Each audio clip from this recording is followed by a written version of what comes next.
At the gala dinner, at the head table, I had just pulled out the chair to the right of Lawrence Conway. My fingers hadn't even grazed the satin upholstery of the seat back yet. Suddenly, a hand reached in from the side, grabbed the bone, china place setting laid out before me, and, along with the silver knife and fork, tossed it into a bus tub 2 feet away. The sound of expensive porcelain clattering against stainless steel was sharp. The gaze of the entire table shifted simultaneously. Sienna Green was standing in front of me. She wore a blush pink slip dress with an impeccable cut and held a seating chart clipboard in her hand. She looked at me with a polite but distant smile. "Excuse me, Mr. Conway reserved this seat for me." Her voice wasn't loud, but everyone at the VIP table heard it.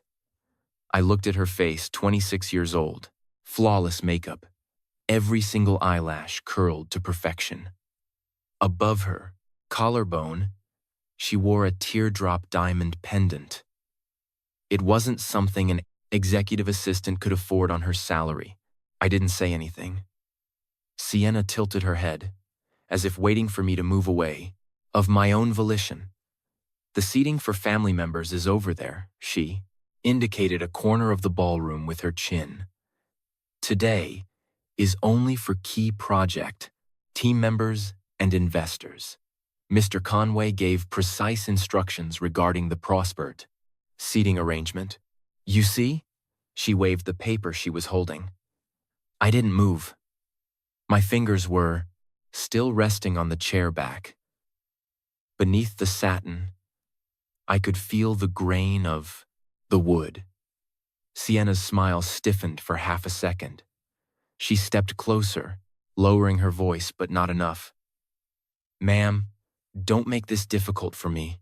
Mr. Conway is about to go on stage for his speech. I need to hold this seat for him." In that sentence, the words "hold for him" entered my ears like a embroidery needle, precise and sharp. But it wasn't her who stopped me. It was Lawrence's voice, Claire. He approached from the other side of the head table, holding a glass of red wine. The cufflinks on his tuxedo jacket flashed silver under the lights. They were new, the ones I had given him, shaped like black vintage keys he hadn't worn in a long time. He stopped at my side, holding his glass, holding it just a bit too tightly. He didn't look at Sienna, only fixed his gaze on me. His brow was slightly furrowed, his tone imbued with an impatience I knew all too well. The impatience of "what are you doing here again in a place you shouldn't be?" "It's just a seat," he said. He looked at me, lowered his voice, and nodded toward the corner. "Go sit over there." 5 words. The crystal chandeliers in the ballroom were incredibly bright. Their warm yellow light illuminated his face. The sharp contours, the tense jawline.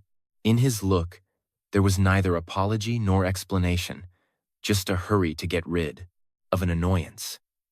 The look of someone saying, "Hurry up and don't cause problems." For me, I've known him for 8 years. I've seen this expression many times. The first time was 3 years ago at the company holiday party, when he told me to sit in the back rows. The second time, 2 years ago, for a media interview, when he told me in advance not to come. The third time, a year ago, at an NXPlansCive industry summit, when he said, "You don't like social events." Every time, the same expression, as if he were handling a minor issue. And I was that issue. I lowered my gaze to the hem of my dress. Today I was wearing a long French-style ivory gown that fell to my ankles.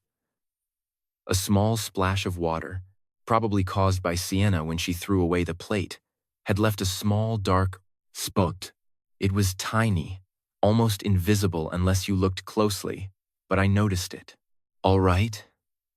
I removed my fingers from the chair back. Lawrence's shoulders relaxed in almost imperceptible movement, but I saw it. He thought the matter was closed.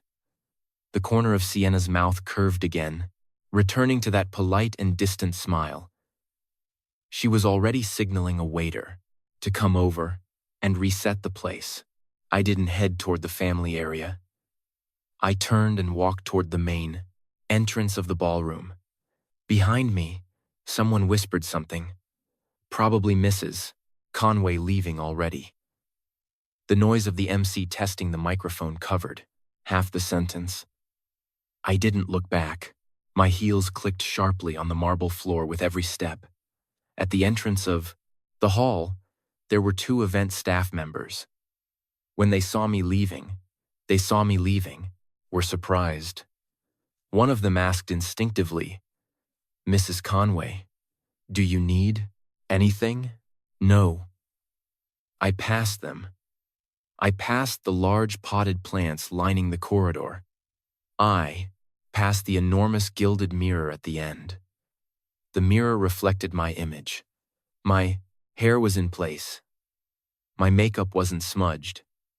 The spot on my dress was almost invisible. I looked like a woman leaving a normal social event in a normal way. No one could have noticed anything strange on my face, but my hand was trembling, slightly. Only I could feel it. The fingertips of my left hand, from the moment I left, that chair, had started to shake uncontrollably. I shoved my hand into the pocket of my dress. Inside was a tube of lipstick. The cap was loose. My fingers touched the cold metal casing. I didn't tighten the cap. I just clenched my hand in my pocket until my knuckles turned white. At the end of the hallway was the glass door leading to the terrace. I pushed it open. The outside wind hit me immediately. The November night wind in New York City carried a biting dampness. I wasn't wearing my coat. My beige cashmere coat was still draped over the back of that chair I hadn't sat in. Sienna had probably already moved it or given it to a waiter, saying, I don't know whose this is."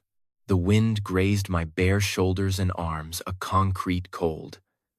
I walked to the Pleasant Hobo terrace railing, leaning my hands on the stone balustrade. My fingers were still shaking. Hit by the cold wind, they shook even more. From here, you could see the side of the ballroom. The floor-to-ceiling window drapery wasn't completely closed, leaving a strip of light visible. Inside, shadows moved. You could vaguely make out the direction of the head table, the brightest spot. Lawrence must have already gone up on stage. Tonight was the gala dinner, celebrating the completion of the Sterling Point development in Manhattan for Sterling Enterprises. That project had taken 2.5 years with a total investment of over $500 million. It was the largest mixed-use complex Lawrence had managed since becoming CEO. He had prepared for this evening for a month. He had invited investors, partner, banks, local officials, and 3 major financial news outlets. At home, he had rehearsed his speech twice in front of the mirror. I watched him. While he rehearsed, I was next to him, ironing. I ironed the midnight blue tuxedo jacket he was wearing tonight. There was a tiny crease on the lapel that he hadn't noticed. It took me 5 minutes to smooth it out. But just now, when he stood in front of me and said, "Go, sit over there," he was wearing exactly that jacket I had spent 5 minutes perfecting. There was only me on the terrace. The stone balustrade was freezing. The cold seeped up through the palms of my hands. I took a deep breath. My lungs filled with cold air tightening my chest. The phone in my pocket vibrated. I didn't look. It vibrated again. I still didn't look. The third time, I pulled it out, not because I wanted to answer anyone, but because my fingers needed something to do. Otherwise, they would shake too much. The screen was lit. It was a WhatsApp message. The sender was Carla, Lawrence's executive secretary. Mrs. Conway, your coat is still in the ballroom. Would you like me to bring it out to you? I stared at those words for 3 seconds. Carla had worked at Sterling Enterprises for 5 years. Previously, she reported to me. Since Sienna arrived, her reporting line had shifted to Sienna.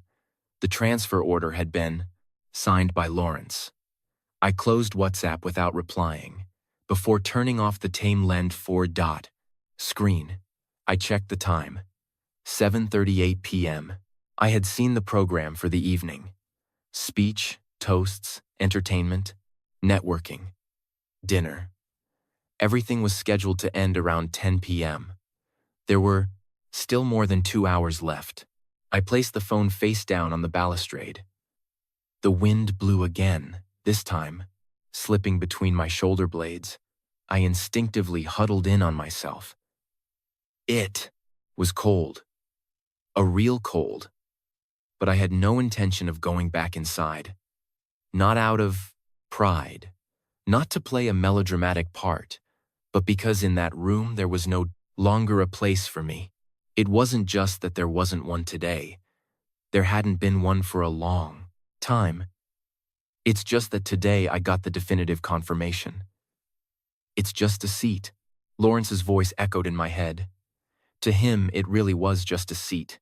But to me, it was the seat belonging to his wife at the gala dinner of the company my father had built with his own hands. And he had given that seat to an assistant hired 4 months ago in front of everyone, and then told me to go sit over there. My fingernails dug into my palms.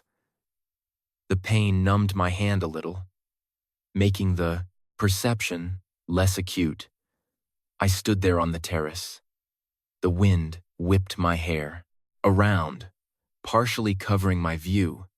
The light from the side window of the hall was still on. The shadows still moved. Faint background music could be heard. Inside, they were toasting and socializing. Outside, I didn't even have a chair, like someone extra. No, not like. In Lawrence's world, I was someone extra. For a long time now. I looked at my hands on the balustrade. The wedding ring on my braiding ring. Left ring finger was still there. A small diamond set in platinum. Lacking much, luster in the darkness. I put that hand back in my pocket, touching the loose lipstick cap. This time, I screwed it on tightly. A light, stable gesture, as if confirming a decision. The best phone in my pocket lit up again.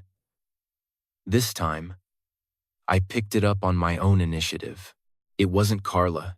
It wasn't Lawrence. It was me, an alarm I had set half an hour earlier for 7:45 p.m. Label: Confirm flight landing Attorney Belmont. I looked at that line of text, my thumb hovering over the screen for 2 seconds. Then I closed the reminders, opened the contacts, and found that number, George Belmont. Next to the number, the note I had saved 3 years ago. Dad's lawyer. I didn't call. It wasn't time yet. I put the phone back on the balustrade, screen down. Beyond the railing was the Blang Till hotel garden. The autumn bushes were neatly trimmed, but the leaves were starting to yellow. A spotlight illuminated a nearby ginkgo tree. Its leaves rustled in the wind. I looked up toward the ballroom. The light behind the curtains seemed more intense. Perhaps the MC was riling up the crowd. Soon, Lawrence would raise his glass to thank the investors, the team, everyone. He would speak well. He was always impeccable at public speaking. Only in the list of acknowledgments would my name never appear. And no, one would ask, and Mrs. Conway? because everyone had gotten used to her absence. Sienna's presence was sufficient, an indecipherable expression, perhaps a bitter smile, crossed my lips. The wind blew again. This time, I didn't huddle. Let it blow. After all, I only had to be cold for another 2 hours. After 2 hours, I wouldn't be cold anymore. Not at all. The stone surface of the balustrade was icy to the touch. The cold radiated into my bones. The phone screen lit up. It was a flight status notification. DL 214. Landed at 9:05 p.m. on time. Attorney Belmont was arriving from Boston. I had booked the ticket 2 days ago. Back then, I wasn't sure how tonight would end. I just wanted to have this option available. If tonight he behaved as usual, if I couldn't take it anymore, at least Belmont was there. At least the legal matters wouldn't have to wait. When I booked the ticket, I used the word if. But now, standing on the terrace, with the wind plastering the dress to my calves, that if had become obviously, it went like this. It had always been like this. 3 years ago, in the winter, right after my father's death, there was the company party for the 50th anniversary of Sterling Enterprises. It was Lawrence's first major event as CEO. The board of directors wanted me present, seated next to him.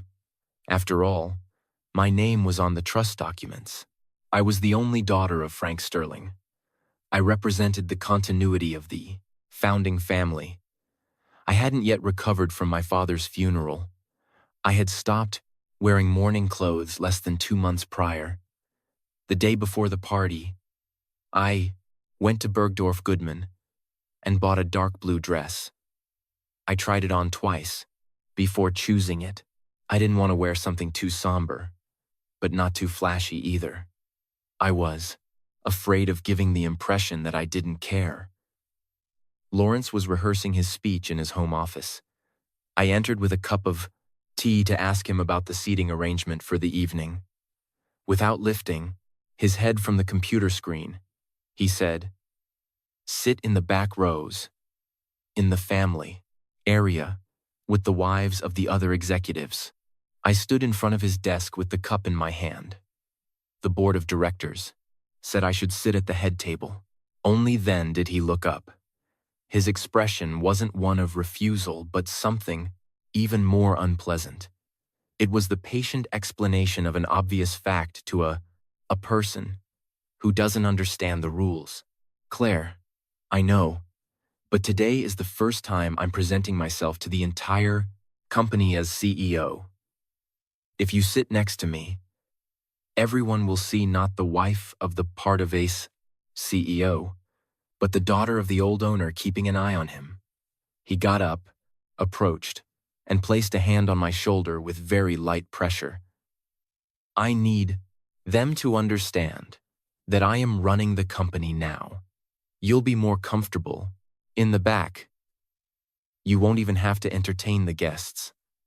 When I'm established, I'll have you sit next to me always. Okay?" When he said okay, his tone was gentle. My father had been dead for only 2 months.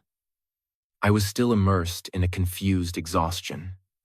I didn't have the strength to discern if that sentence was thoughtfulness or something else.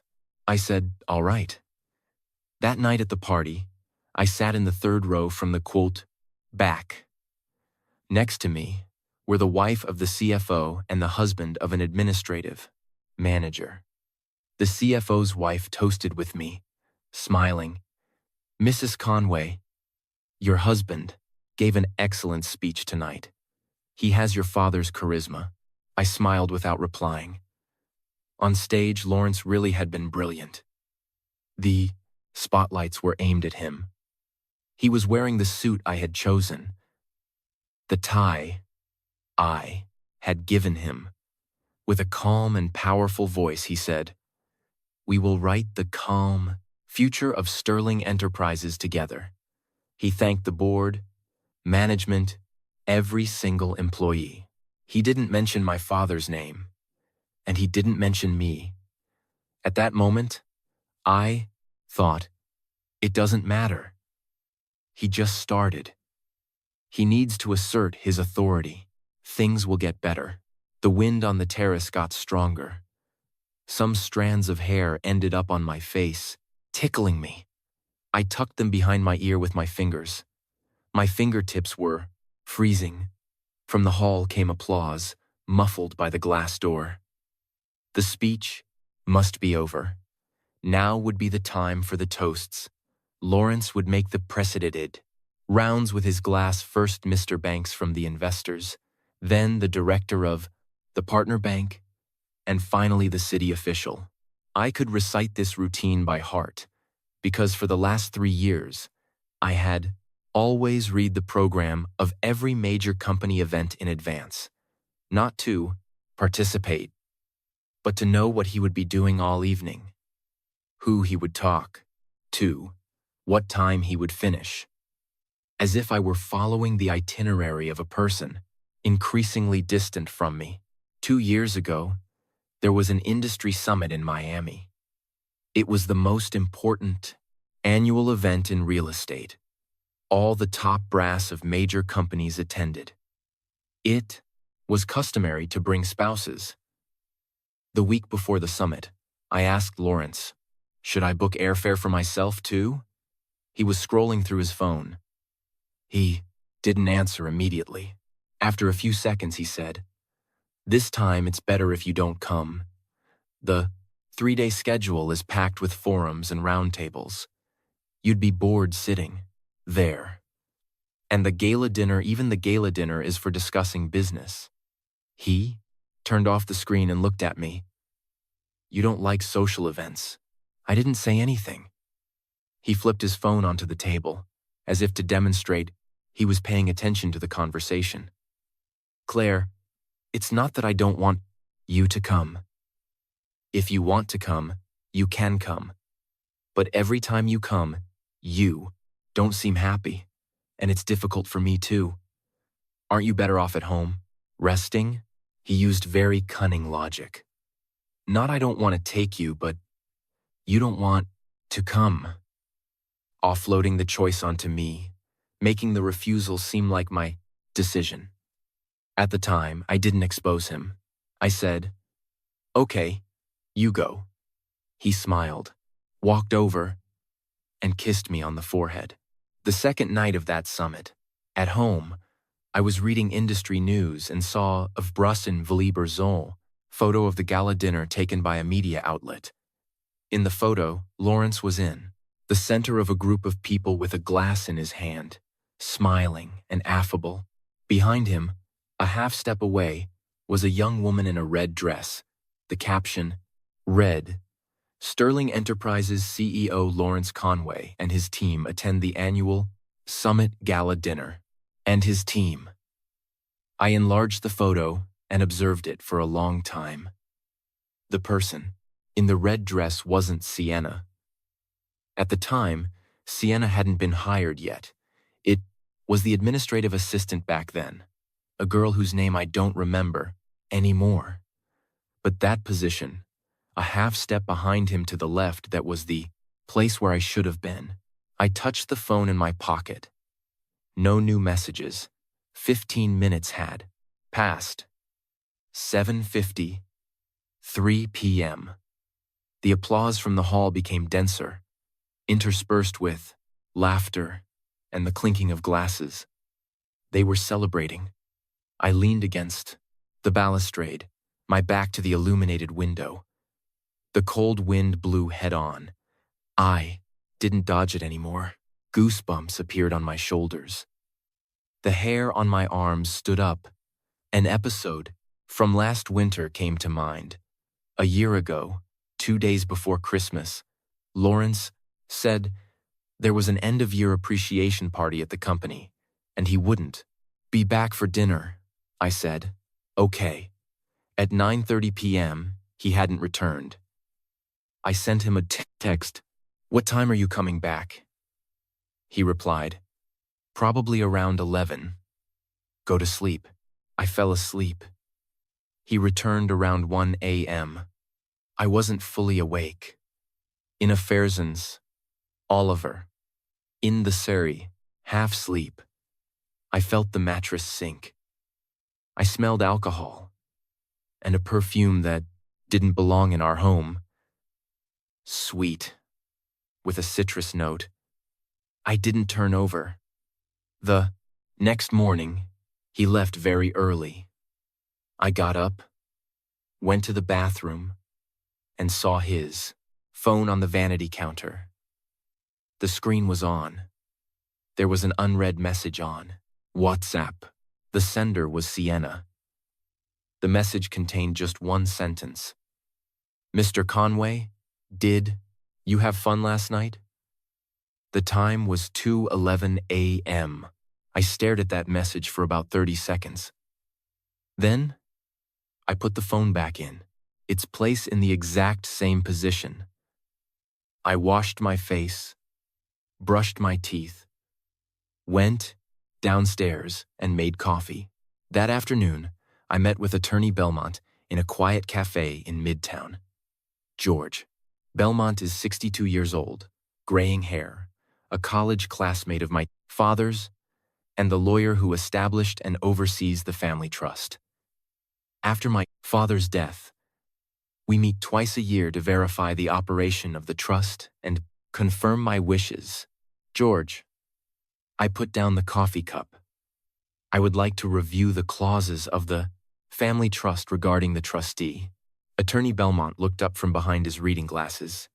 His gaze was calm. Which clause specifically? If I wanted to veto the renewal of a trustee's term, what would the procedure be? He looked at me for a few seconds. He didn't ask why. He didn't try to dissuade me. He just set down his fountain pen and took off his glasses to clean them. His voice was steady. Your father inserted a clause in Article 7 of the trust deed. The holder of the trust's voting rights may, upon the expiration of the Blanc term of any trustee, present a veto to the renewal. For the veto to be effective, written notification is required. Read by me in person to the Placen trustee, with at least 3 members of the board of directors present as witnesses. I nodded. Lawrence's term as trustee is 3 years. Attorney Belmont looked at me. It expires on December 31st of this year. December 31st. There was a little over a month left until that day. If I wanted to veto, when would I have to notify him at the latest? With 72 hours' notice. I nodded again. Attorney Belmont put his glasses back on, picked up the pen, and wrote something in his notebook. Claire. His voice got a little lower. When your father inserted that clause, he told me one thing. I looked at him. He said, I don't know if Lawrence will always treat her well, but at least this company will always be her way out. I took the cup and drank a sip of coffee. It had gone cold, a bit bitter. After that meeting with Attorney Belmont, I didn't do anything immediately. I gave Lawrence an entire year. A year in which I watched him to see if he would retrace his steps, to see if it was just a moment of confusion, to see if there was anything left to save in this marriage. In this year, many small things happened. Sienna was promoted from Pleepling-Tapling, administrative assistant to special executive assistant, reporting directly to Lawrence. I saw it on the company intranet. No one had notified me. Sienna started appearing in all of Lawrence's public photos on the company website, at industry events, at contract signings. Her position gradually shifted from somewhere in the crowd to right behind Lawrence's right shoulder. Once a package arrived at the house. It was a scarf, attached to the designer, a box was the receipt paid with Lawrence's supplementary credit card. I don't have a supplementary card on that account. The one he gave me is different. That scarf wasn't for me. I left the package untouched in the entryway, waiting for him to return from work to take it. When he took it, I was in the kitchen, preparing dinner. I heard the rustling of the plastic bag, then the opening and closing of the coat closet. He didn't offer explanations, and I didn't ask. Not because I didn't want to ask, but because I knew what he would answer. A corporate gift for partners. The administrative office buys them in bulk. The same excuse as the bracelet. The same excuse as the extra invoice for that. Dinner. There's always a perfect explanation. And if I had insisted, I would have become the suspicious, distrustful wife. Do you really care about this? Marriage? So I didn't ask. I just annotated, one thing after another, in my heart. The wind on the terrace suddenly calmed down for a few seconds. In the silence, you could hear your own breathing. I looked at the phone. 8:23 p.m. The party we'd been going on for 35 minutes. Almost 2 hours to go. I opened an encrypted notes app. Inside was everything I had gathered over the last year. Date, event, evidence. Not much. In total, 14 entries. Some were screenshots of payment receipts, others archives of internal communications, still others approval procedures I had seen by chance that shouldn't have been handled by an administrative assistant. Entry number 3, the 7th of March, 2026. Sienna signs an internal letter of intent on behalf of Lawrence. According to company bylaws, only the CEO in person or a VP with written delegation can sign. Entry number 7, June 2026. Sienna, citing instructions from Mr. Conway, appropriates the management of seating arrangements for company events, previously the responsibility of the CEO's secretarial staff. Administrative procedure. Entry No. 11, the 12th of September 2026. A charge of $4,800 for jewelry at Cartier appears on Lawrence's supplementary credit card statement. That day was Sienna's birthday. Entry number 14, the 1st of November 2026. In the internal preparation group for tonight's gala dinner, Sienna sends a seating chart. At the head table, to Lawrence's right, it says, Sienna Green, Special Assistant. My name is in the corner, in the family area. Second row. This seating chart was sent 5 days ago. I saw it 5 days ago. I stared at that map for quite some time. Then I sent a message to Attorney Belmont. George, are you available to come to New York on November 5th? He replied, plane or train? I said, plane. I'll book the ticket. He replied, all right. Without asking other questions, probably he too had been waiting for this day for a long time. I closed the notes app, turned off the screen. The condensation on the balustrade was thicker. My fingers were wet with a thin layer of water, freezing and numb. I crossed my arms over my chest, hugging myself. Not out of weakness, but because it was genuinely frigid. My body was frozen, but my mind was lucid. More lucid than at any other moment. In the last 3 years, 3 years ago, in that winter when my father died, I sat all night in the hospital corridor. That night, Lawrence stayed with me. He held my hand the prosinazine.or whole time, without saying a word. simply sitting beside me. I leaned on his shoulder, smelling the faint scent of cedarwood from his suit. At the time, he still used the cologne I had given him. 3 days after the funeral, he received a phone call from the board of Guy Blanc directors. They confirmed his appointment as interim CEO. When he came out of the study, his eyes were shining. He looked at me and said, "Claire, I won't let your father down." I believed him. At the time, I really believed him. That's why, when later he told me to sit in the back rows, I took a step back. When he said it's better if you don't come, I took a step back. When he offloaded all domestic matters onto me, taking all corporate responsibilities for himself, erasing my presence, little by little from the daily life of Sterling Enterprises, I always took a step back. I thought yielding was giving him space. I thought husband and wife should support each other.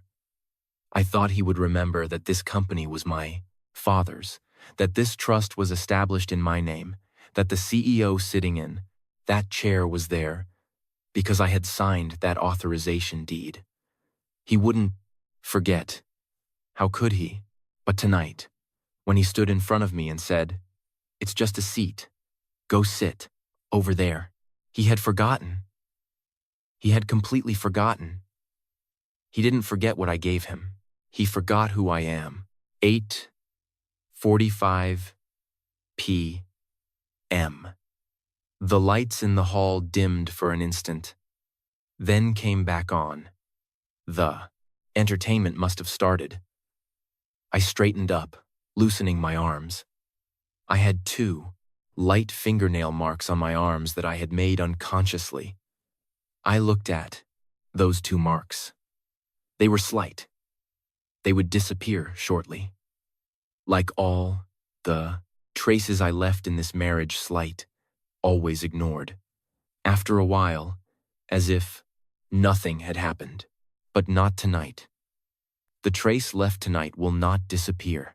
I searched for the phone in my pocket. When the screen lit up, I saw my wedding ring reflect a little light, a tiny speck. I looked away from the ring and opened the conversation with Attorney Belmont. The last message was his from 2 hours ago. Boarded, flight on time. I typed one word.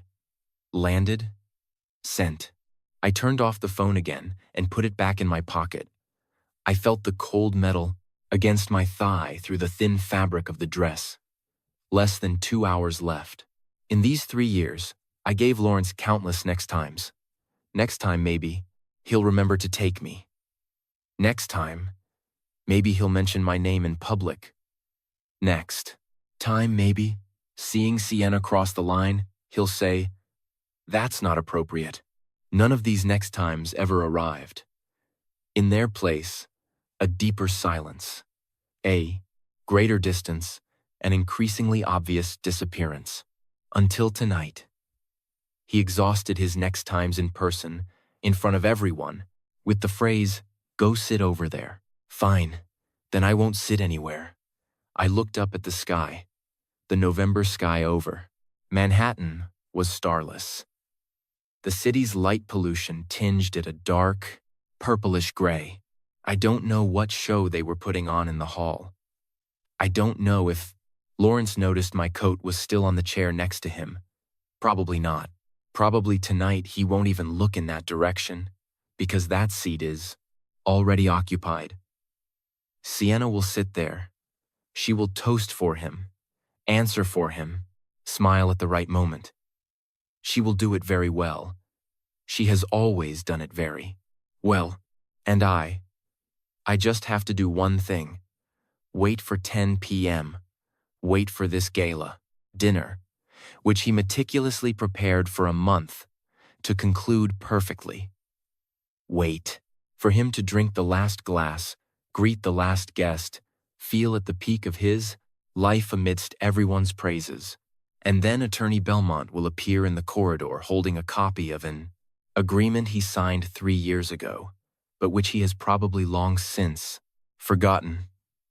Article 7 of that agreement clearly states, "The holder of the Pacan Trust's voting rights has the right, upon the expiration of the trustee's term, to veto the renewal in writing." Today is November 5th. There are 56 days left until his term as trustee expires, and my written veto was signed 3 days ago. When I signed it, my hand didn't tremble, and it's not trembling now. 9:05 p.m. The phone screen lit up again. A message from Attorney Belmont. Landed. Leaving the terminal, I replied with a single word. Good. And I put the phone back in my pocket. The terrace was silent. The music from the hall arrived through the glass like a dull buzz, the melody indistinguishable. I leaned against the balustrade, expressionless. Not because I wasn't sad, but because the sad part was already over. A year ago, that night, I saw the $4,800 charge for Sienna's birthday. I sat alone on the windowsill of the master bedroom, knees to chest, forehead against the cold glass. I cried for maybe 10 minutes. Only 10 minutes.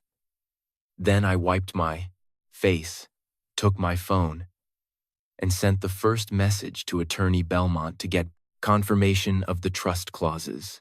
From that moment on, I wasn't waiting for Lawrence to come back anymore. I was waiting for the right moment. Tonight, it arrived. He gave me the perfect moment.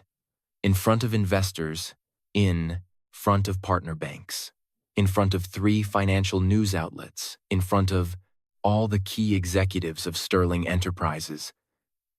He let his assistant throw away his wife's silverware, and then told his wife to go sit over there. Thanks to him, he spared me the trouble of explaining why I had to do it right during the gala dinner. Now, there's no need for explanations. Everyone saw. 9:15 p.m. The phone vibrated. It wasn't Attorney Belmont. It was the hotel's Director of Services. A WhatsApp message. Mrs. Conway. The real-time video feed from the ballroom, as per your request, has been synchronized to your private account. You can view it at any time. I clicked on the link. The screen loaded for 2 seconds. Then the image appeared. A high-angle shot of the head table with a wide-angle lens. The lights were warm. In the center of the image, Lawrence was sitting in the place of honor. His left hand rested on the back of his chair. His right held a glass of red wine. He was talking to the person next to him. His posture was relaxed, his smile natural, like a host fully satisfied with the evening. To his right, in my seat, sat Sienna. She had shifted position, her body slightly inclined toward Lawrence, one hand supporting her chin, the other holding a pen, as if taking notes. My coat was no longer on the chair back. It had probably been taken away. In the image, Sienna smiled, moved her lips as if saying something witty. Lawrence turned to look at her with a smile on his lips. The video had no audio, but I didn't need audio. I saw on his face that relaxation, that feeling of having everything under control. He had probably already forgotten about me. No, not probably. From the moment I left the hall, for him, the matter was already closed. Like all the other times, in the last 3 years, I stepped aside. He relaxed, and the world continued to turn according to his rules.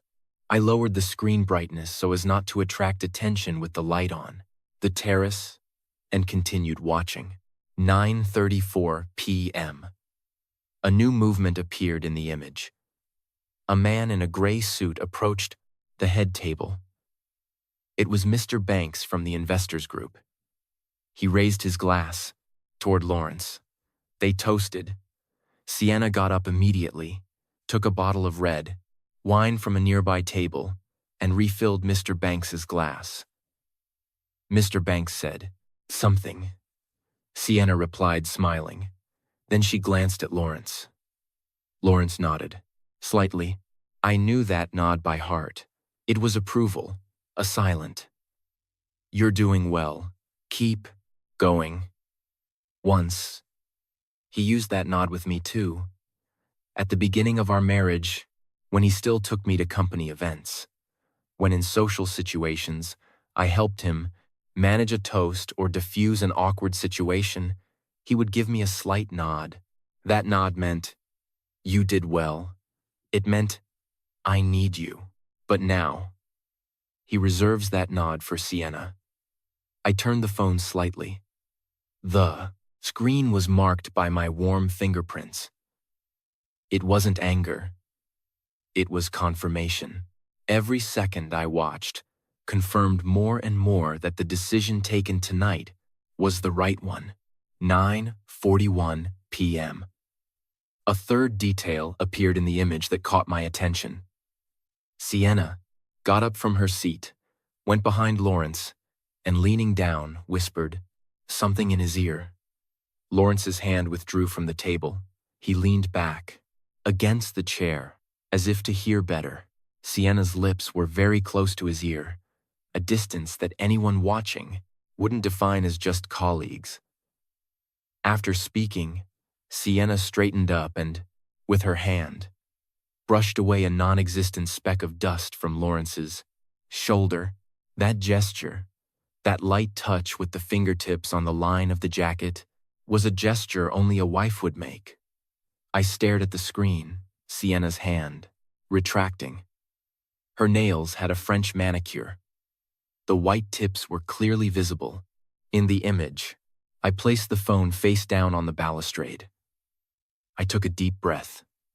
2, 3. The cold air entered my lungs with a slight sharp pain. 9:45 p.m.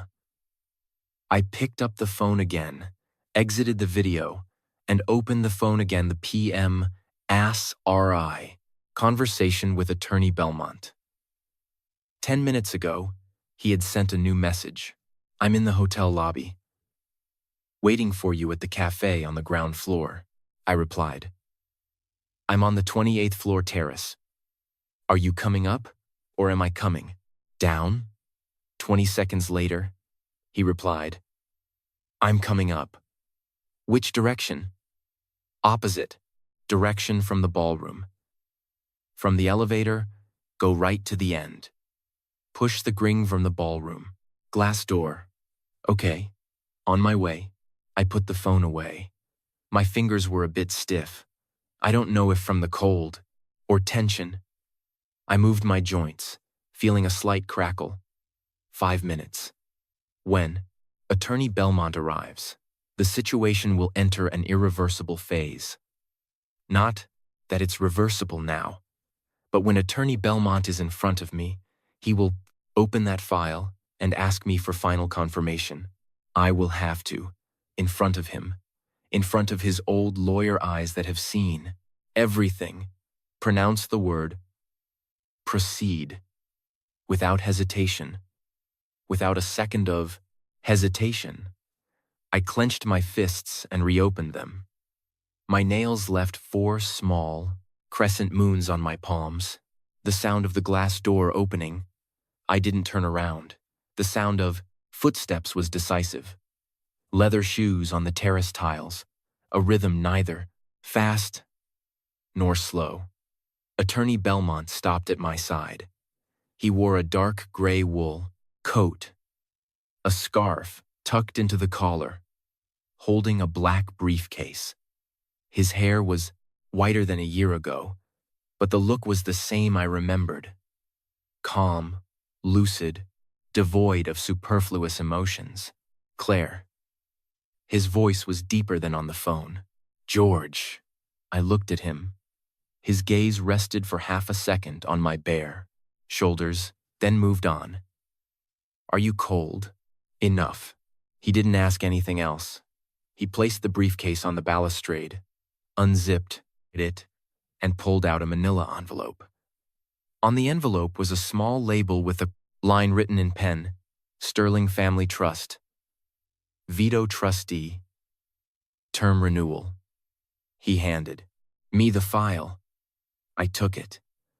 The manila paper was rough to the touch. It had a certain weight, but wasn't heavy. It probably contained only 3 or 4 sheets. Inside is the copy you signed, said Attorney Belmont. In addition, I have attached a full extract of Article 7 of the trust deed and a letter confirming the expiration date of the term. The 3 documents together constitute a complete and valid legal act. I nodded. At the reading, at least 3 members of the board of directors must be present as witnesses. He looked at me. Are there board members at the dinner tonight? Yes, I said. Vice President Banks, Richard Green, and Mr. Stone are all at the head table. That's enough. Attorney Belmont closed the briefcase again, rested his crossed hands on the balustrade, and remained silent for a few seconds. Claire, I looked at him. I'll ask you one last question. Once this veto is read and notified, Lawrence's term as trustee will cease immediately.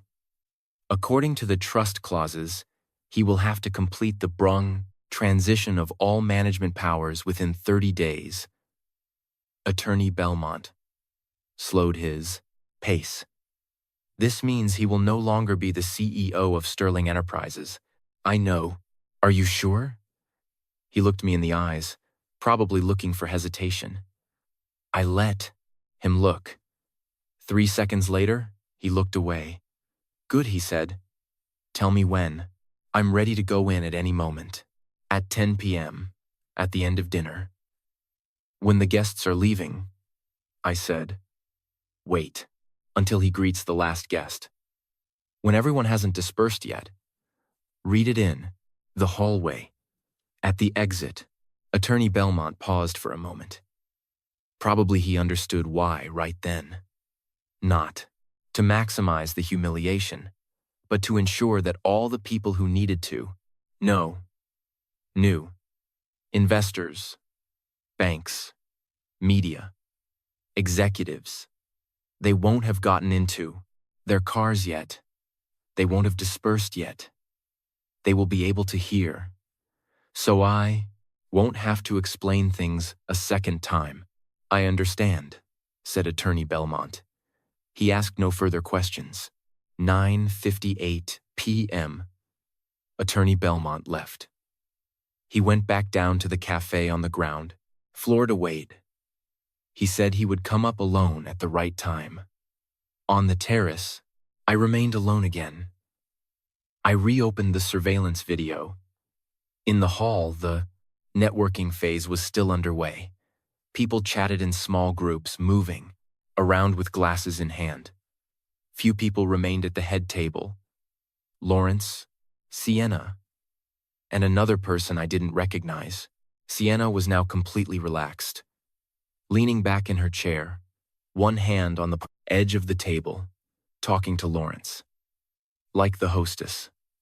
I zoomed in on the blank image a bit. On the table, in front of Lawrence, was his phone screen face up. No missed calls from me.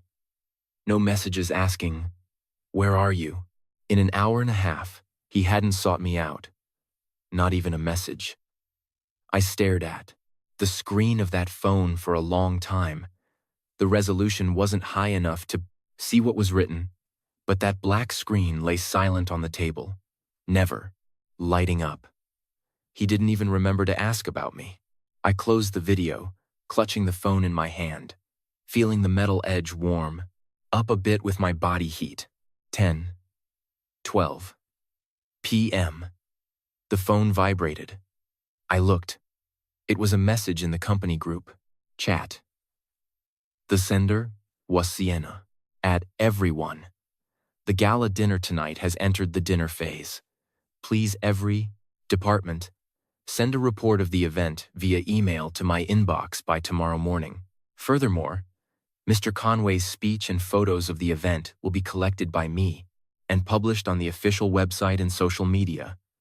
It is not necessary for you to upload them. I read this message from beginning to end. Send time 10:12 p.m. While she was sending this message, while she was giving orders to the whole company with the tone of a CEO's delegate, she was still sitting in my seat. I breathed in slowly. Then I took a screenshot. Not as proof the evidence was already sufficient, but to remind myself of this moment, of this sensation. An administrative assistant hired 4 months ago in the company founded by my Prussian father, sitting in my seat, uses my husband's power to give orders to the entire company. And my husband is sitting next to her, watching her do all this without saying a word. Or perhaps he thinks it's normal, that this is what he wants. A young woman who admires him, who obeys him, replacing a wife who holds real power but chooses silence. He doesn't want a partner, he wants an audience. And Sienna is his best audience, applauding for him, drinking for him, keeping away all the people who might remind him that the chair he sits within wasn't earned by him alone, including me, especially me. 10:27 p.m. In the surveillance video, the lights in the hall started changing, from warm yellow to white. The main course had been served. Now was dessert time. According to the program, after dessert, there would be the group photo. After the photo, the MC would give the closing remarks, and then guests could leave freely. About 30 to 40 minutes left. I lowered the screen brightness to minimum, left the video on the balustrade, then pulled the sheets out of the manila envelope by the weak light of a wall, sconce in the corner of the terrace. I reread them. Page 1. Full extract of Article 7 of the trust deed. Key sentences were underlined in pencil. The holder of the trust's voting rights may, within a period between 90 and 7 days prior to the expiration of the trustee's term, submit in writing to the supervisory attorney a veto request for renewal. The veto, once signed in writing and read in person by the supervisory attorney, has bracely pate ata, immediate effect. Page 2. Letter confirming the expiration date of the term. Mr. Lawrence Conway, in his capacity as trustee of the Sterling Family Trust, whose current term will expire on the 31st of December 2026. Page 3. The actual veto deed. In the bottom right, my signature. Date of signature, the 2nd of November 2026. 3 days ago. I looked at my handwriting. Claire Sterling. Written very neatly. No tremor of hesitation in the strokes. When I signed this document, it was 3:0 inches the afternoon. Sunlight streamed through the study window, warming the desk. After signing, I capped the pen, put it away, then poured myself a glass of water. Finished the glass, opened the closet, and pulled out the dress I would wear tonight, hanging it on the door handle, a long French-style ivory gown. I chose this dress not because it was beautiful, but because white is the most visible color under lights. If tonight everything had gone smoothly, if Lawrence, seeing me arrive at the head table, had said, "You made it. Sit here." If in front of Sienna he had chosen me, I would have locked the veto deed in the safe and given him another chance. The last one. But he chose, "Go sit over there." So, these 3 pages are now in my hands. In the November night wind, on the Prosley's 37, terrace 50 yards from the ballroom, I put the documents back in the manila envelope, 10:41 p.m. In the surveillance video, people started standing up. Someone was shaking hands with their table neighbor, saying goodbye. Someone was heading toward the exit. The photo session must have finished. Lawrence was still near the head table. He was standing, no longer holding the glass, talking to a man in a black suit. From behind, it looked like the director of the partner bank.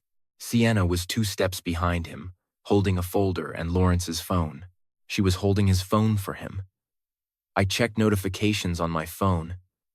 Since I left the room more than 2 hours ago, Lawrence hasn't sent me a message, hasn't made a phone call. His phone has always been in Sienna's hands. Maybe he didn't even think about it. Maybe he thought about it, but decided it wasn't necessary. It was the same. The result was the same. 10:47 p.m. I sent a message to Attorney Belmont. They're starting to leave. Get ready. Attorney Belmont replied immediately. Received. Coming up now. I'll wait for you in the 28th floor elevator lobby. Is the signal good? Yes. I'm calculating the timing. I'll text you when I'm in position. Got it. I turned off the screen. My fingers trembled slightly. It wasn't nervousness. It was that slight euphoria from adrenaline starting to flow. A few minutes. A few minutes, this story would be over. 3 years.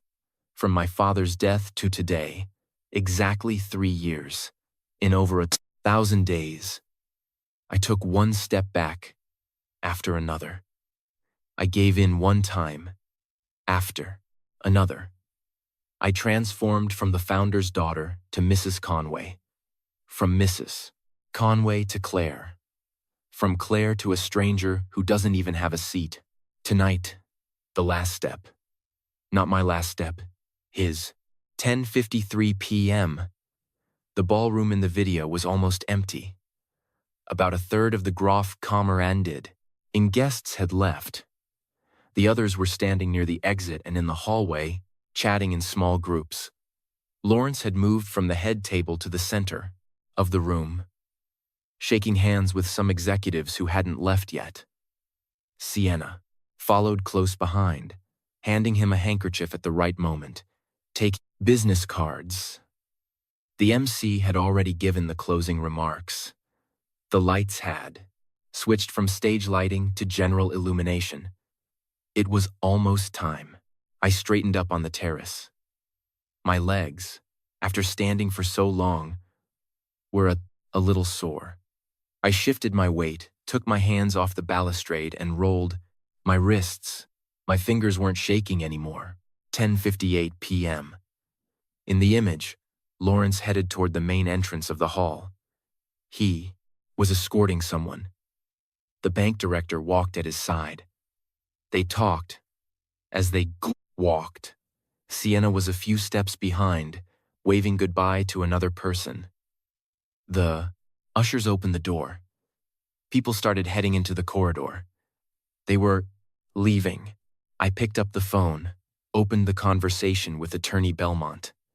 My thumb hovered over the text box. The light of the screen illuminated my face. I took a deep breath, expanding my chest to the maximum. Then I exhaled slowly. I typed 2 words. Go now. Sent. Attorney Belmont didn't reply. There was no need. He would appear at the corner of the 28th floor corridor, holding a copy of those documents. And I put the phone in my pocket, tucked the manila envelope under my arm, pushed the plastin arme, glass door of the terrace, and entered the corridor. The corridor was heated. The temperature change made me shiver slightly. The goosebumps on my arms slowly disappeared. My heels made no noise on the carpet. I passed the corner. I passed 2 closed meeting room doors. I arrived at the beginning of the exit corridor. 10 yards away was the main entrance to the Placeslosh ballroom. The door was still open. Light spilled into the corridor, creating a small patch of warm yellow light. Laughter could be heard coming from inside, then footsteps. Someone was coming out. I stopped in the shadows, on the side of the corridor, leaning against the wall, waiting for Lawrence to say goodbye to the last important guest. Waiting for him to turn around and see Attorney Belmont at the end of the hall. Waiting for his smile to vanish, inch by inch, from his face. My hand was on the envelope. The rough texture of the manila paper was clear, under my fingertips. 3 sheets, sufficient to shatter his 3-year dream as CEO in 60 seconds. And he didn't know it yet.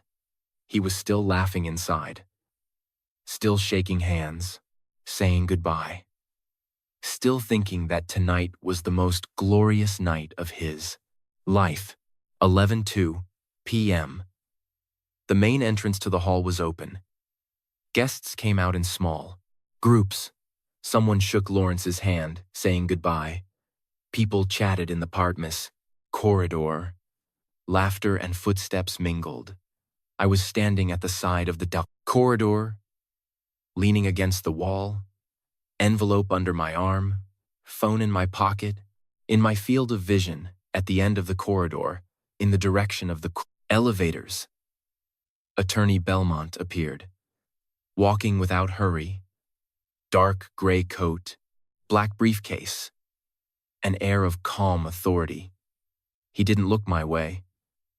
His gaze was straight ahead, like a hotel guest who had just gotten off the elevator.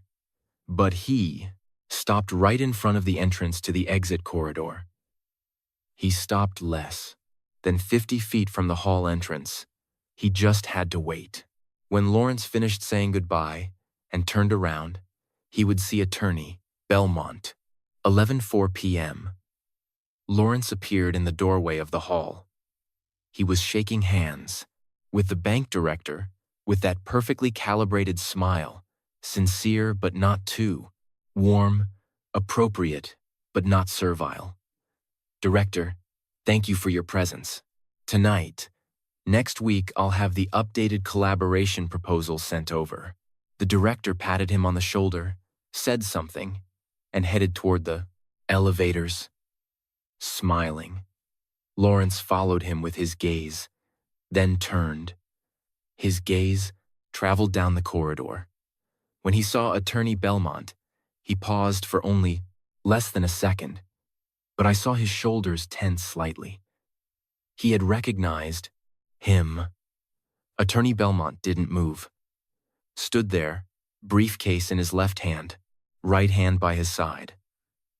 Lawrence's smile didn't vanish immediately. He was probably still processing the information. What is Attorney Belmont doing here? He chose to approach first. George. His tone was moderately surprised. You're in New York for an event too? Attorney Belmont looked at him without returning the smile. Lawrence. The lawyer's voice was flat. I have a document I need to read to you in person. Lawrence's steps became uncertain. A document? What document? He smiled. George, it's late tonight. If it's about trust matters, we can set up an ADER appointment. It cannot be postponed, said Attorney Belmont. The weight of these words made Lawrence's smile freeze on his lips. There were still some people in the blank corridor. 2 executives leaving the hall saw Lawrence and Attorney Belmont face to face and slowed their pace. Lawrence's gaze wandered to the sides. George, this isn't the opportune moment. Article 7 of the trust deed establishes that the reading must take place in the presence of at least 3 members of the board of directors as witnesses. Attorney Belmont interrupted him. His voice wasn't loud, but every word was distinct as if carved in stone. Vice President Banks. Richard Green, Mr. Stone. They haven't left yet. Lawrence's throat tightened. His smile vanished completely. Attorney Belmont. What? Mr. Lawrence Conway. Attorney Belmont opened the briefcase. His movements were slow. The sound of the zipper was strangely loud in the silence of the corridor. He pulled out a manila envelope, the same as the one I held in my hand. Lawrence stared at that envelope. His right hand along his side had the index finger slightly curled. At that moment, other people came out of the hall. Vice President Banks, member of the board of directors, was talking to someone, but seeing Lawrence and Attorney Belmont stopped. Lawrence, George? The vice? President approached. What's going on? Attorney Belmont looked at him. Mr. Banks. Perfect. I need you as a witness. The vice president remained perplexed. Witness to what? Attorney Belmont didn't answer immediately. He extracted some sheets from the envelope, looked around. At that moment, Richard Green and Mr. Stone also came out of the hall. Maybe they had heard something, or maybe it was just a coincidence, but they stopped nearby without continuing toward the elevators. The corridor was filling with people. There were those looking, asking under their breath what was happening. Lawrence's face darkened inch by inch. George. He lowered his voice, took a half step forward, trying to get closer. Couldn't you? I am now proceeding to the official reading. Attorney Belmont's voice rose a brose, not a shout, but that formal tone used in court to read a sentence. The corridor fell into silence. Everyone stopped. Even Sienna came out of the hall. She stopped 3 steps behind Lawrence, still holding that folder. On her face, the expression passed from confused to alarmed. Attorney Belmont opened the papers he held in his hand. In compliance with the provisions of Article 7 of the Deed of Trust of the Sterling Family Trust, Lawrence's body had an imperceptible backward movement, like an instinct to retreat, but controlled himself. The holder of the voting rights, Miss Claire Sterling, on the 2nd of November 2026, submitted in writing to the supervisory attorney a request for veto. Veto is hereby placed on the renewal of the term of the trustee, Mr. Lawrence Conway. A low murmur of astonishment was heard in the corridor. Lawrence's right hand grasped his left wrist. The knuckles were white. Attorney Belmont continued. This veto, pursuant to Article 7, Paragraph 3 of the Trust Deed, is effective immediately. As of the reading of this notification, Mr. Lawrence Conway no longer holds the qualification of trustee of the Sterling Family Trust. The relative management powers must be transferred within 30 days. Finished. 3 sentences. All said. The silence in the corridor lasted about 5 seconds. Then Vice President Banks's voice broke it. George, are you saying Lawrence's term has been revoked? Yes. Attorney Belmont turned the document toward the Vice President, showing the last page. Signatory, Claire Sterling. Date of signature, November 2nd. In my capacity as supervisory attorney of the trust, I confirm the validity of the TEV document. The Vice President looked at that signature. The expression on his face was complex, as if he had tasted 3 different flavors simultaneously. Mr. Stone, next to him, was open-mouthed, speechless. Richard Green was the first to react, taking a half step back. Lawrence was immobile. His face was expressionless. It wasn't calm. It was that void of someone still processing information, but whose body has already stiffened. Behind him, Sienna whispered, Mr. Conway. He didn't turn around, Attorney Belmont folded the documents, put them back in the envelope without hurry. Mr. Conway, a copy of this notification will be sent via express courier tomorrow morning to your office and residence addresses. For any questions, you may contact my law firm. Having said this, he put the envelope back in the back briefcase, zipped it up. Then he looked sideways towards me. I stepped out of the shadows. My heels made no noise on the carpet, but everyone's gaze turned toward me. In the instant Lawrence saw me, a reaction finally appeared in his eyes. Not anger, not shock. Something I had never seen on his face. Fear. I stopped next to Attorney Belmont without looking at Lawrence. George, thank you. My duty. Attorney Belmont nodded slightly. Only then did I turn to look at Lawrence. He was there, hands along his sides, fingertips of his right hand, trembling slightly. Everyone in the corridor looked at us. No one spoke. No one moved. Claire, he said. His voice was lower than usual. I looked at him. You. His throat moved. When? November 2nd, I signed. I said. His eyelids fluttered. Why? When he asked this question, someone in the corridor held their breath. Why? He was asking me why in front of everyone, 30 seconds after losing his mandate? He asked me why. Not I'm sorry. I looked him in the eyes. You really don't know? His lips moved without emitting sound. I didn't continue. I turned to Vice President Banks. Mr. Banks, could you please confirm the content of the reading that just took place?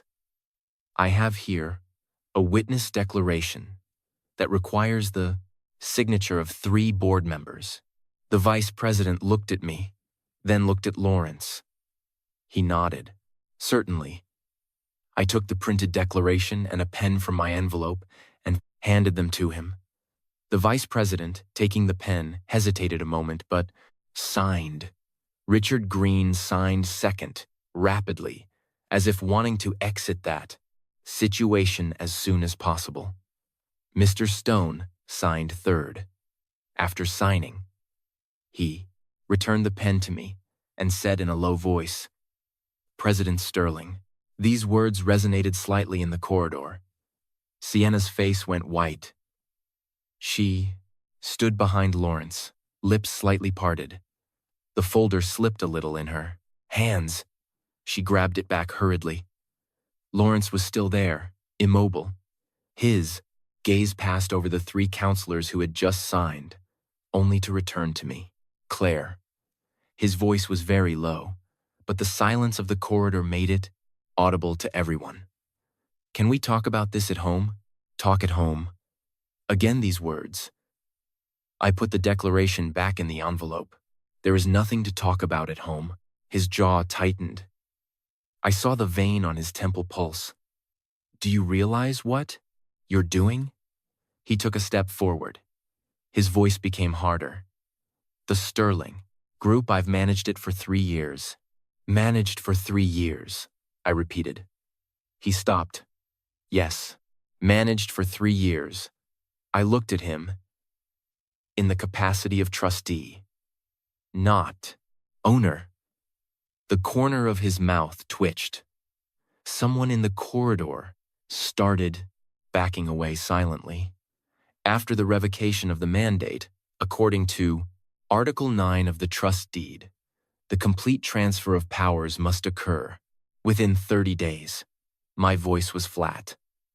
During this period, you retain signature, rights for ordinary administration, but major decisions require my counter-signature.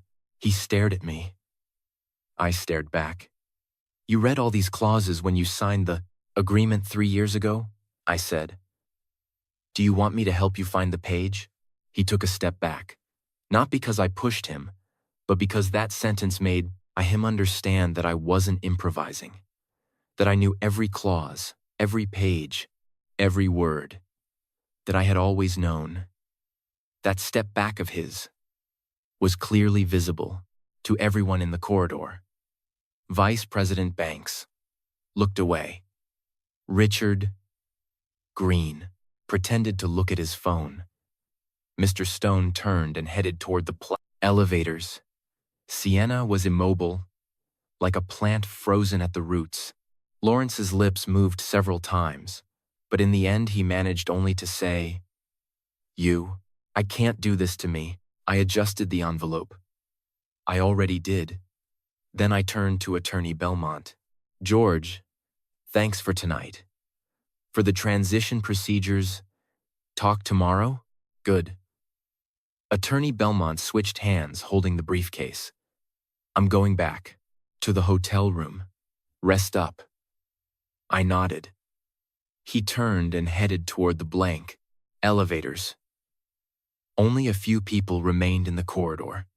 Someone spoke in a low voice, but words like trust, veto, Claire could be heard. Lawrence was still there. The trembling of his fingertips had extended to his entire hand. I didn't look at him anymore. I turned and walked in the opposite direction down the corridor. Behind me, silence. No steps pursuing me. Only Sienna, after a few seconds, called weakly, "Mr. Conway, Mr. Conway, are you okay?" He didn't answer. My heels passed the corner of the corridor. The sound disappeared on the carpet. I hadn't yet reached the elevators when my phone started vibrating. The first message was from Vice President Banks. "President Sterling, can we meet tomorrow? I would like to better understand the handover procedures." The second was from Richard Green. "Miss Sterling, tonight's event was sudden. I will invite you for tea one of these days. I would like to update you on some matters." The third was from Mr. Stone, even faster than the first two. "President Sterling, good evening. Tonight was tough. For any support needed at the board level, do not hesitate to ask." 3 messages. 3 people who until recently were toasting with Lawrence. 3 minutes ago, they still called him Mr. Conway. Now, they called me President Sterling. I didn't answer immediately. I put the phone back in my pocket and continued walking. I arrived at the elevators, pressed the button to go down. The metal door reflected my silhouette. My hair was a bit messy. No coat on my shoulders. The hem of the dress, a bit wrinkled after 2 hours on the terrace. The elevator doors opened. I entered, pressed the lobby button in the last second before the doors closed. I heard a sharp female voice coming from the corridor. "Mr. Conway! Mr. Conway, wait! Let me explain." It was Sienna's voice. The doors closed. The elevator started descending. Lobby. When I got out of the elevator, Attorney Belmont was sitting in a corner of the Prossen's bar. In front of him was an Americano he hadn't touched. Seeing me, he stood up. "It's all done," I said. He nodded. "I saw your messages. All 3 board members signed." "Yes." "Good." He moved the coffee cup. "Tomorrow morning I will send the formal notification of handover. The company's legal department will also receive a Prusence copy. And human resources." He looked at me. "The termination of the trustee mandate means that the legal basis for his appointment as CEO no longer exists. The position adjustment at the company level will require a formal procedure by the board of directors. But I doubt anyone will object." "They won't," I said. Attorney Belmont looked at me. Maybe he wanted to say something about my state of mind, about the next steps, about how long I had remained alone on the terrace tonight. But he didn't ask anything.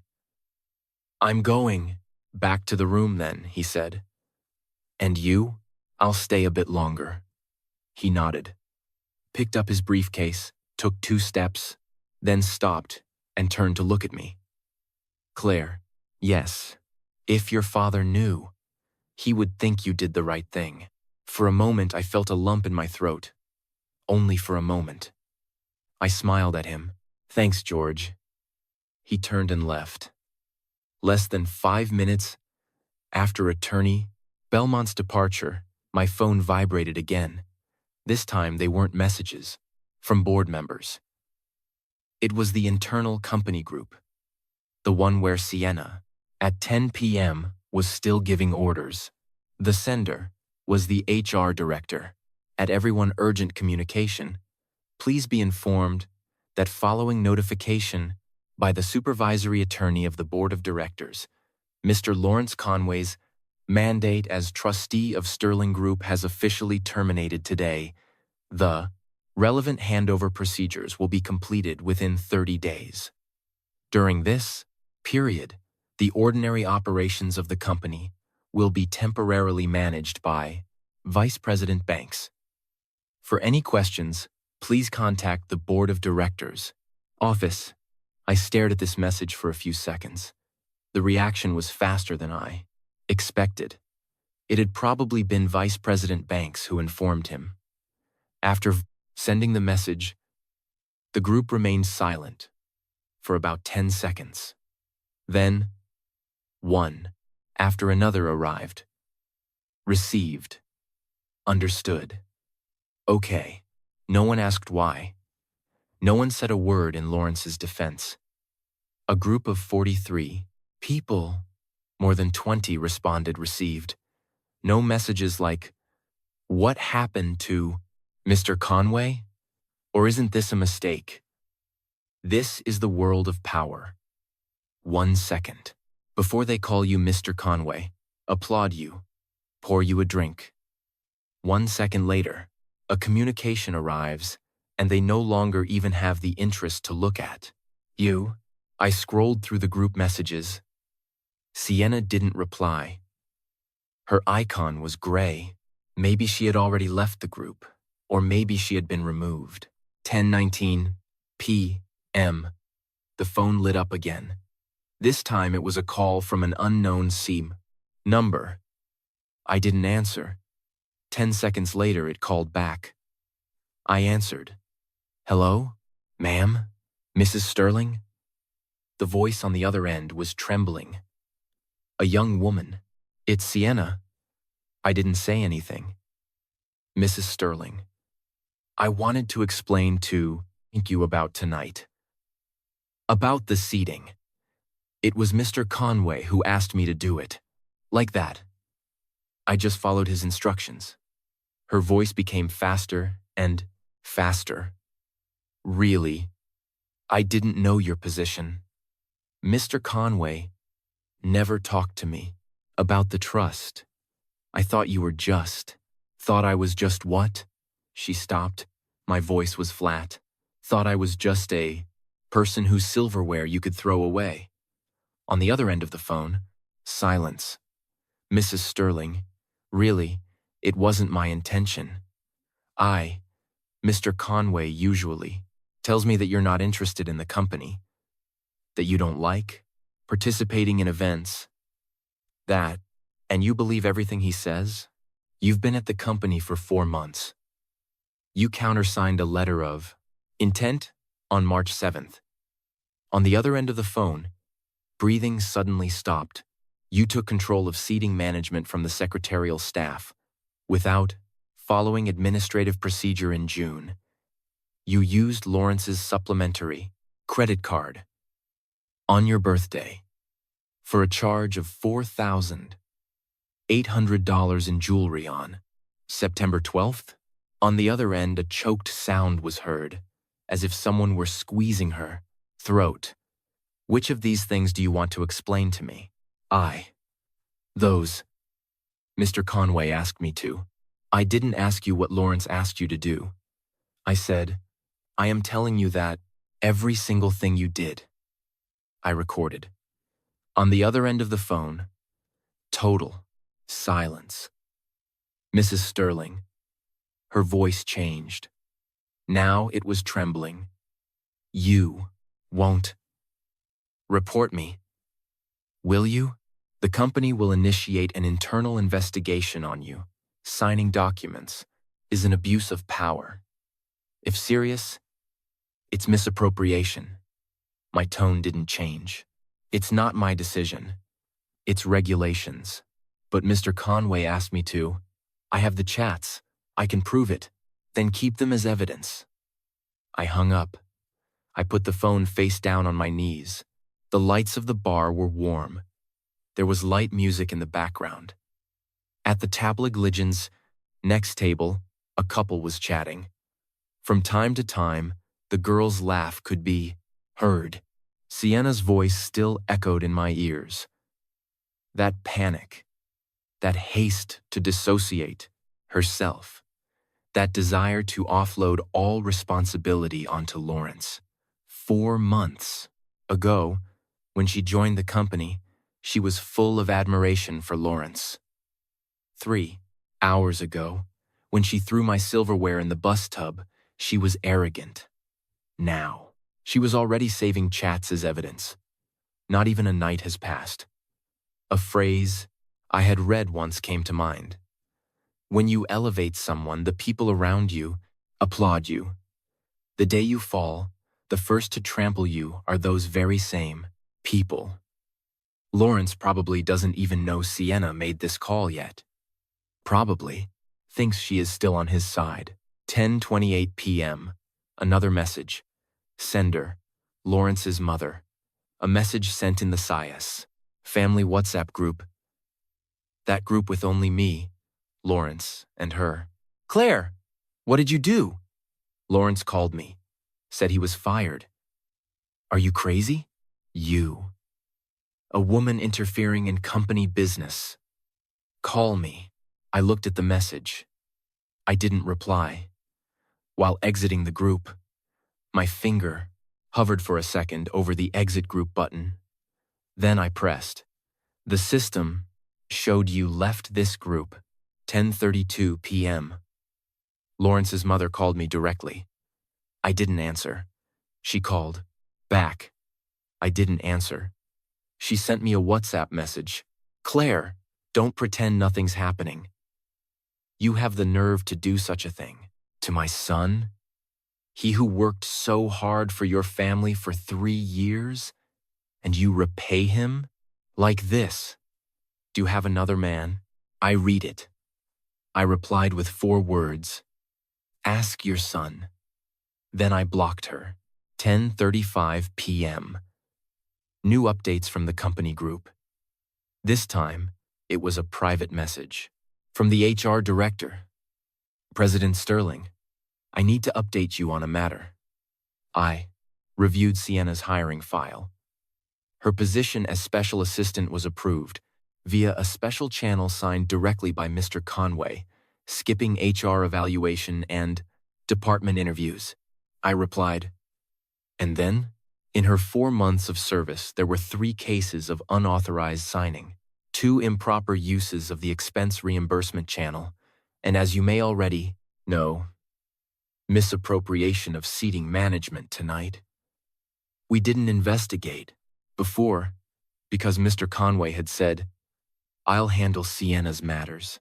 I typed, and now Vice President Banks has already approved the initiation of the internal investigation. It will officially start tomorrow morning. Good. Then the HR director seemed to hesitate. Typing speed slowed down.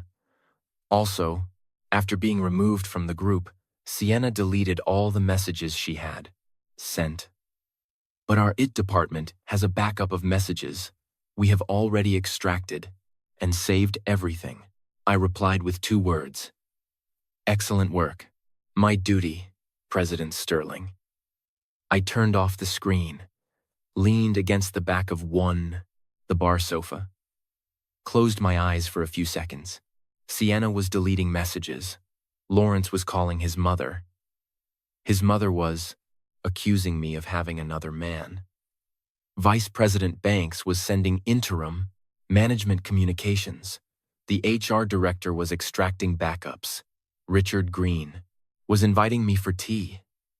Mr. Stone was swearing loyalty to me. Everyone was moving, like a machine whose central axle has been removed. Lawrence and all the other gears immediately started looking for a new position.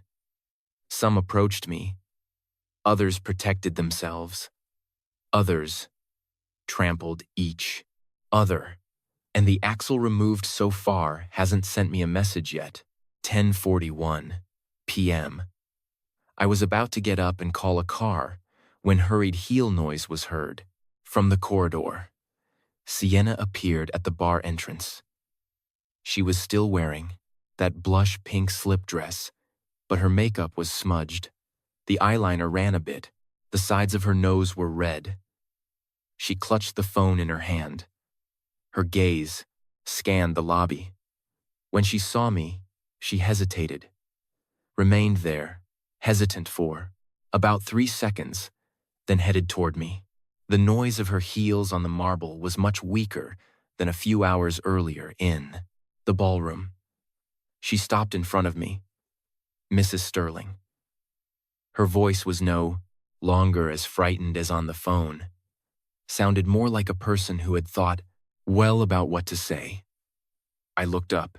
I came, she swallowed. I came to apologize in person. Her posture was humble, shoulders slightly curved, hands clasped in front of her, chin at least 15 degrees lower than before. For tonight, I was wrong. The seating issue. Silverware. I was too impulsive. I didn't say anything. She waited 2 seconds. Seeing I didn't answer, added, I know you probably don't want to listen to me now, but I want you to know that I am willing to cooperate with the company investigation. Those signatures. Mr. Conway, did you come to apologize? I interrupted her. Or to accuse. Her mouth opened and closed. If you came to apologize, I got up, picked up the envelope next to me. The apologies are over. If you came to accuse, talk about it tomorrow with the review team. Her face became even whiter. Mrs. Sterling. She stopped. I looked her in the eyes. Close up, her pupils were a bit red under the light. She had cried. When you threw my silverware away tonight. I said, who did you think I was? Her lips trembled. You thought I was just Lawrence's wife. Someone who doesn't deal with anything, who doesn't show up, who can be dismissed carelessly. She didn't deny it. Now, you know. I took the envelope and walked past her. She didn't stop me. Didn't call me again. While leaving the bar, out of the corner of my eye, I saw her still there, standing, hands tight around the phone, knuckles white. 10:47 p.m. I called a car at the hotel reception. While waiting, the phone vibrated a few more times. Vice President Banks sent me a proposed schedule for tomorrow's meeting. The HR director sent me a preliminary draft of the internal investigation to confirm. There was also a message from Carla, the secretary, who had asked me about the coat. President Sterling, I put your coat aside. It is at the 28th floor reception. You can pick it up whenever you want. Even she now called me President Sterling. I replied, thanks. Then I went to reception to pick up the coat. The beige cashmere coat was folded carefully, wrapped in a hotel cover. I put it on. The coat lining brushed my arms, slowly, warming the skin that had been in the cold for more than 2 hours. The car arrived. While getting in, I checked the phone. Lawrence, since I left the corridor, almost an hour ago, hasn't sent me a single message. No phone call. No WhatsApp. Nothing. Maybe he hasn't thought yet about what to say. Maybe he is still standing in that corridor. Or maybe he returned to the office, sitting in that leather chair that for 3 years was his, looking at the computer on the desk, thinking that tomorrow morning, when his fingerprints don't open the system, maybe all this really happened. The city lights flowed outside the window. I leaned against the backrest and closed my eyes. Finally, I wasn't cold anymore. 10:56 p.m. The car was approaching the house when the phone finally vibrated. I checked. Lawrence. A message on WhatsApp. Only 2 words. Where are you? I looked at those 2 words. His usual expression for 3 years. Not, are you okay? Not, let's talk. Not, I'm sorry. But where are you? As if to locate an object. I didn't reply. I put the phone back in my pocket. The car stopped at the gate of the residential complex. I got out, opened the gate with the card, entered the empty living room alone. The lights were voice-activated, turned on automatically. On the coffee table was still the coffee cup I had half drunk in the afternoon. On the console table, at the entrance, was a car key Lawrence had forgotten. I took off my coat, laid it on the sofa armrest, went to the study, opened the second drawer on the left. Inside was a folder thicker than Attorney Belmont's. On the cover in my handwriting was written, Divorce Agreement, Draft Division of Assets, to be reviewed with lawyer. Attorney Belmont had prepared it for me 3 weeks ago. It contained, according to the prenuptial agreement, determination of ownership of his executive shares in Sterling Group, division of post-marital common assets, ownership of real estate, 3 to me, 1 to him, liquidation of vehicles, deposits, investment accounts.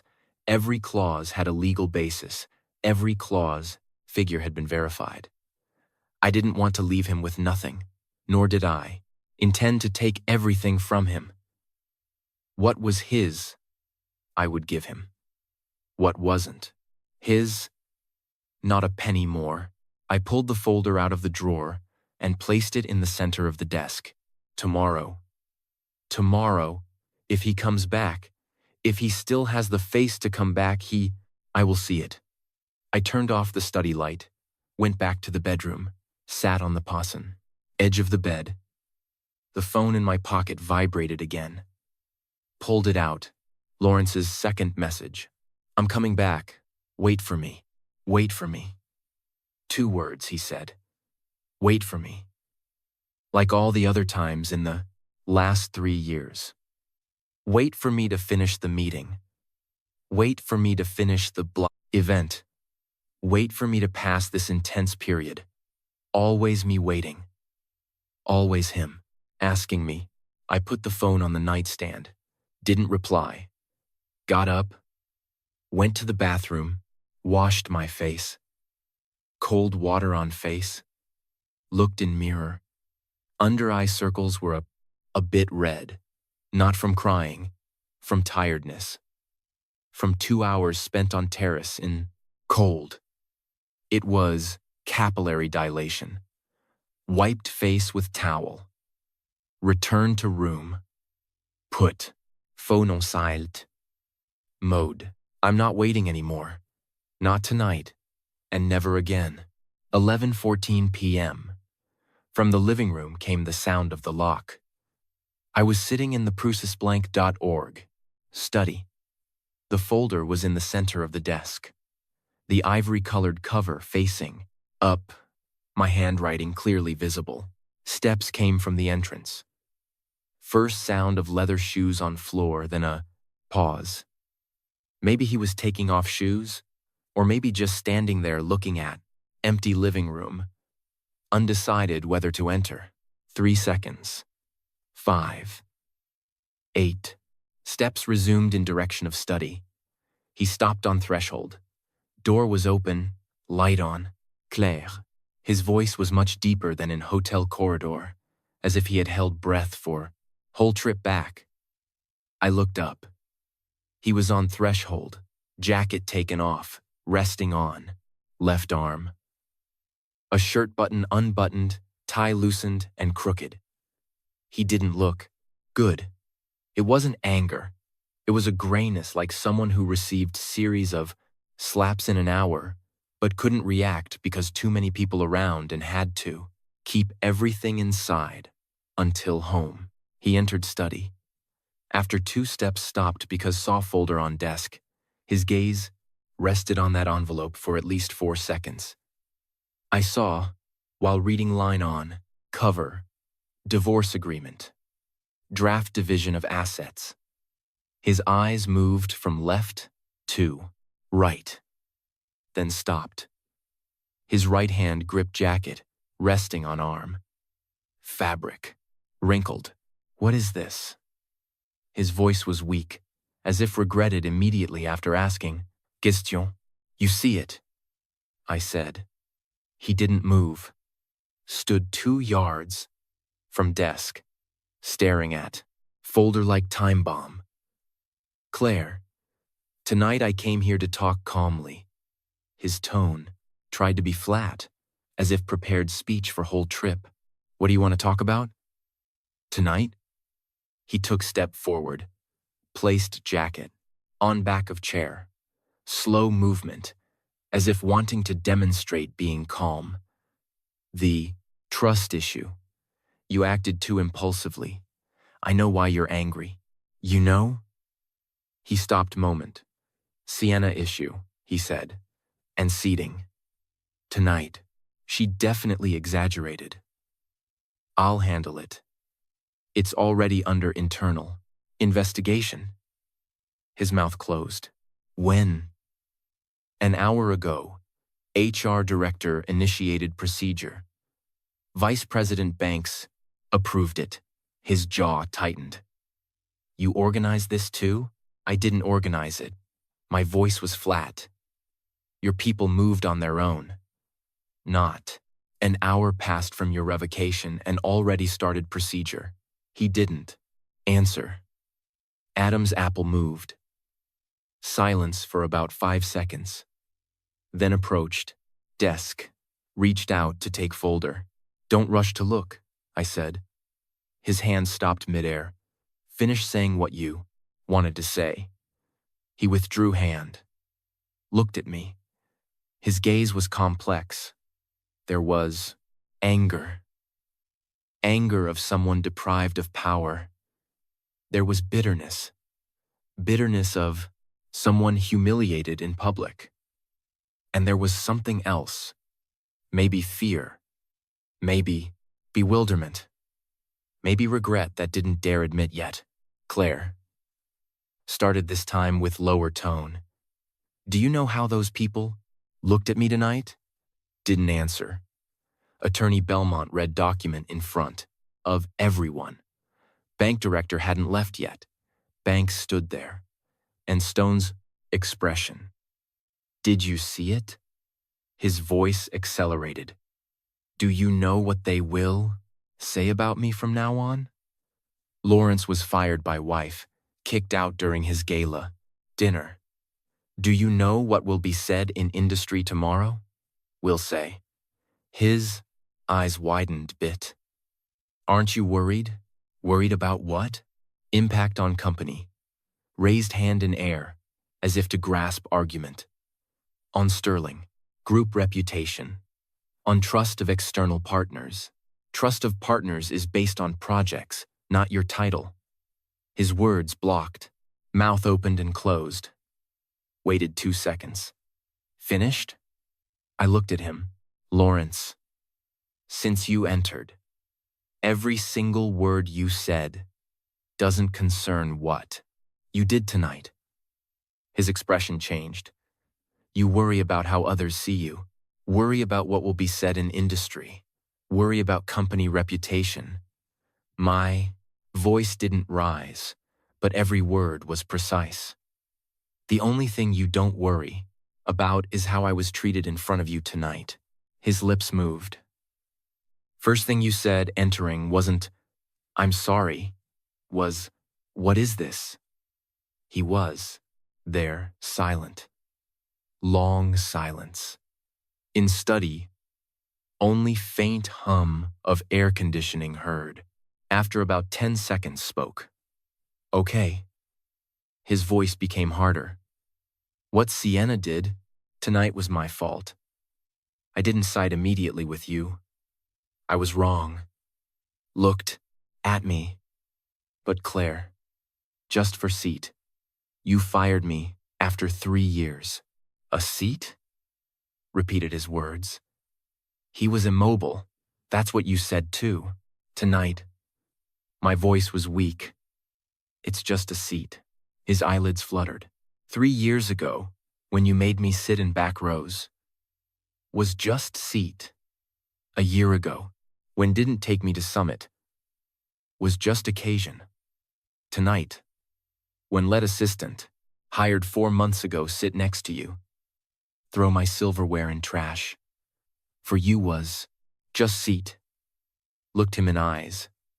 But for me wasn't. His hands tightened. That seat was seat my father left for founding family of this company. You gave it to another. Let another kick me out of that seat. Let in front of all directors, all partners, all media, your wife be treated like stranger who can be dismissed carelessly. And you there next. Said it's just seat. Go. Sit over. There. His jaw was clenched. Vein on temple pulsed. Claire, you weren't fired for seat. Interrupted him. You were fired. Because step by step, in 3 years, pushed me away. Distanced me. Made me non-existent. Tonight was just straw that broke camel's back. He was there, like uprooted tree that discovers only then its roots didn't belong to that earth. Silence. Long silence. Then approached, slowly desk, pulled back chair, and sat down. His movements were slow, as if aged 10 years in instant. Reached out, opened folder, pulled out documents, browsed one by one, watched him browse. His fingers didn't tremble anymore, but speed turning pages decreased. At third page stopped, was page on real estate division. 3 to me, 1 to him. These houses. His voice was dry. 1 on 5th Avenue bought after marriage. Bought after marriage. But down payment came from my premarital personal account. Titled in my name. Turned page. Determination of share ownership. These Sterling Group shares your father gave me as incentive. Were options? Subordinate to condition remaining CEO for 5 years. You did only 3. His hand stopped on paper. So, these unexercised shares returned to trust. Fingertips pressed on paper. Knuckles were white. Finished reading last page. Closed file. Put back on table. Then looked up at me. When did you prepare all this? 3 weeks ago. His Adam's apple had jolt. 3 weeks ago. You. 3 weeks ago, attorney. Belmont prepared draft for me. But I hesitated for 3 weeks. Looked at him. Until tonight. Looked me in eyes. Were you waiting for me to make mistake? No. Said. Was waiting for you to come back. When pronounced words, whole body stiffened. As if hit by something from inside. Waited for 3 years. Voice didn't tremble. Every time pushed me away. Waited for you to stop. Waited for one day. Remember how arrived sitting on that chair. Why people around acclaimed you. Why your wife never argued with you. Didn't say anything. Didn't come back. His eyes were bit red. But no tears. He just sat there. Like convict who understands truly crime only when enters cell. Claire, voice was low. If now I said I'm sorry, is it too late? Closed, eyes, got up, approached desk, took pen next to folder, and put in front of him. Exact figures asset division can be negotiated. Attorney Belmont will contact yours, but on divorce. Looked at him. There is no margin for negotiation. Stared at pen. Claire, stop calling me by name. Looked at me. When you call Sienna, your tone is sweeter. His face became white, inch by inch. In company call her Sienna. In September, for your birthday, was she booked restaurant. When posted, on Instagram wrote, thanks to team. Made her organize all trips. Made her sit next to you. Made her believe have right throw away my silverware. Stopped step by step. Erased me from your life. His lips trembled. Not true. Don't need to admit, said. Because doesn't matter anymore. Pushed pen. Towards him. Sign. Or if don't sign. Divorce cause starts tomorrow. Attorney. Belmont already prepared everything. Looked at that pen for long time. Then, raised head looking at me for last time. Don't you feel sorry even bit? For moment felt tightness heart. Brief. So brief probably didn't notice. 3 years ago. When your father died. Promised him. Would take care of you. Said. I know. Then didn't do well. But didn't care about you. Just that. Just that. Thought would always be there. His mouth closed. Thought no matter how pushed, away wouldn't leave, because this company was my father's. Thought couldn't leave. Thought, as long, didn't ask divorce, would always be in this house, waiting finish meetings, events, that Sienna organized everything and returned home ask sleep already, didn't reply, but forgot one thing. Looked at him, gave my seat to another. His breath stopped for instant. Moments seated me. This marriage wasn't your decision anymore. In study, silence vacuum. He sitting, me standing opposite. At moment, power. Relation in marriage 3 years completely reversed. He wasn't anymore CEO, place honor, and wasn't anymore family relegated corner. Took pen, noise cap detaching weak, turned divorce agreement last page. Stopped, 2 seconds above space signature first part. Then wrote, Lawrence Conway. 3 words written slowly, much slower than signed documents usually. Finished, signing. Put pen on paper. Pen rolled bit. Didn't look up. Took agreement. Checked signature. Then put document back in folder. Original. Agreement will be filed. Court, Attorney Belmont. After 30 days legal separation, becomes effective. Didn't look up yet. Took folder. Turned. When arrived.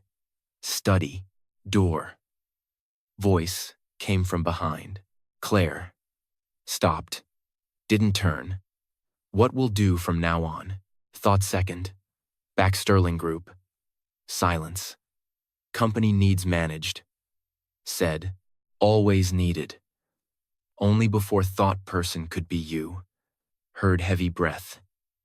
As if blocked chest. Now don't think anymore. Exited study. Living room silent. On coffee table. That coffee cup afternoon still there. On console table put folder. Then took phone. 2 new messages. First HR director. First evidence internal investigation Sienna collected. Original signed. Documents system logs extracted. Tomorrow send official report. Second attorney. Belmont. Changed flight. Leave tomorrow afternoon. Need anything morning.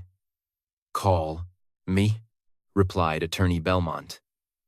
Agreement signed. Tomorrow, start procedure. Attorney, Belmont replied immediately. Good. Put phone on console table next folder. From study. No sound came. Probably still sitting that chair. That chair sat 3 years ago. Thinking. Belonged forever. Went living room window. Moved curtain bit. Outside night. View city. Skyscraper. Lights. Luminous dots. Some already off. On road still. Some car headlights. Movement. November sky same. Saw 2 hours earlier hotel terrace. But now, didn't cold anymore. War coat. In house heating. Stood there. Window. Hands. Didn't tremble anymore. Heart didn't tighten anymore. Just void. Not void sadness. But void feels, get rid weight carried 3 years. Body feels suddenly light. Closed. Curtain. Headed guest room. Tonight, wouldn't return main bedroom. From tonight, many things house changed. But those things tomorrow, tonight, had do just one thing, sleep. Opened guest covers. Lay down. Pillow cold. Cold terrace stone. Balustrade. But cool just bit.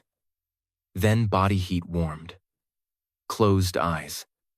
There are places not that can't occupy. Just stepped aside so long make others believe. Were theirs. Now returned.